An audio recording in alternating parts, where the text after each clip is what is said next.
Enfant, Broderick allait à l'église chaque dimanche avec sa mère. Cependant, ce fut le temps passé avec son père qui marqua le plus sa vie.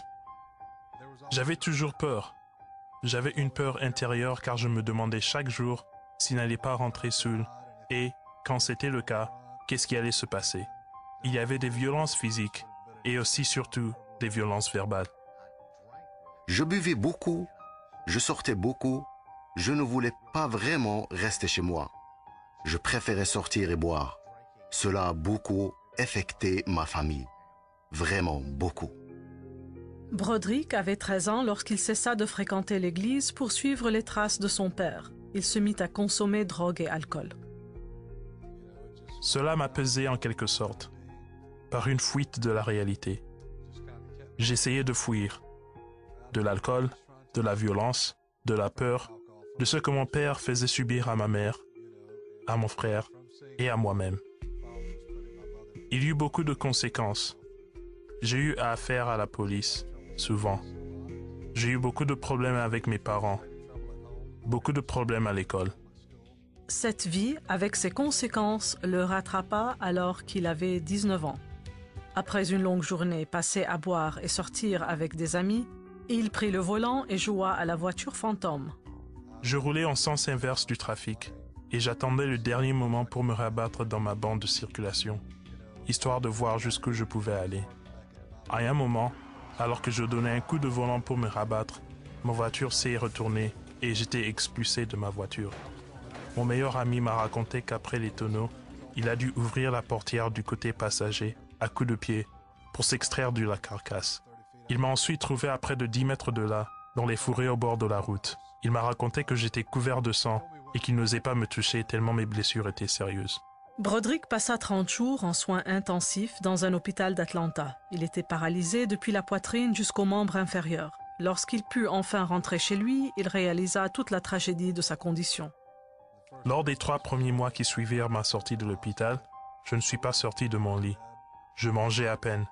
Je ne permettais pas à mes parents de s'occuper de moi. Je suis tombé dans une dépression très profonde. Lorsqu'il a réalisé qu'il ne pouvait plus ni marcher ni bouger, il est resté dans son fauteuil roulant, dans le hall, et il a pleuré. Il a pleuré et sangloté pendant des heures. Je ne pouvais rien faire. J'avais le sentiment que ma vie m'avait été volée. Je n'entrevoyais aucun espoir, aucune lumière au bout de ce tunnel si sombre. J'étais dans une spirale descendante et les choses sont allées de mal en pis. Mon objectif était de boire autant que je pouvais et de me droguer autant que je pouvais, dans l'espoir de faire une overdose. Je ne voulais plus vivre, absolument plus vivre. Il se mit à sortir de nouveau. Cette fois, il y avait encore plus de drogue et d'alcool. Broderick fut arrêté pour usage de drogue et possession illégale d'armes à feu. Il fut condamné à 2 ans de prison. Je me suis retrouvé en prison, à 22 ans, paralysé et en chaise roulante. J'allais devoir affronter sans doute la période la plus difficile de ma vie. J'ai finalement réalisé que j'avais fait les choses à ma manière pendant 9 longues années et que tout ce que j'avais réussi à faire, c'était de détruire ma vie. Alors je me suis décidé. J'ai dit, je vais tout donner à Dieu, comme dans le cantique, je donne tout à Jésus-Christ. J'ai choisi de passer le restant de ma vie avec Jésus-Christ dans mon cœur et le Saint-Esprit pour me diriger et me guider.